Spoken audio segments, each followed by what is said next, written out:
Number 1. Find the next 5 terms of an arithmetic sequence if the first term and the common difference are given.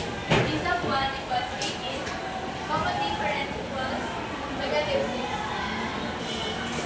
Ito po yung solution niya, pero i-aano lang siya, 18 minus negative 6. So, pero ginawa ko, nilagay ko kasi yung sagot.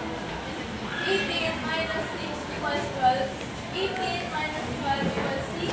18 minus 18 equals 0. 18 minus 24 equals negative 6. 18 minus 13 equals negative 12. So, the next 5 terms are 12, 6, 0, negative 6, negative 12. Number 2. Find a sub n of the given arithmetic sequence. Given a sub 2, 34, a sub 10, 50, a sub 20. A sub 2 equals a sub 1 plus 2. Matindi 2 minus 1 equals a sub 1 plus 3 equals 34.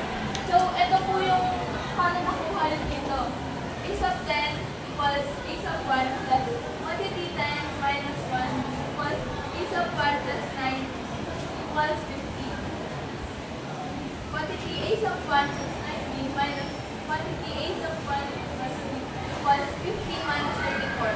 So, nakuha po dito yung 16. Ang common difference na po, 2. A sub 1 plus 2 equals 34. Ayun po yung a sub 1. A sub 1 equals 32. A sub 20 equals a sub 1 plus quantity 20 minus 1. 32 plus 19. Ano ba yung sagot sa 20 minus 1? Times 2.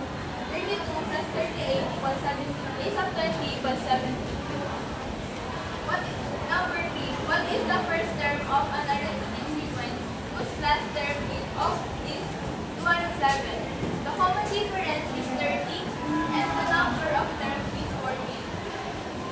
207 equals a sub 1 plus quantity 14 minus 1 times 3.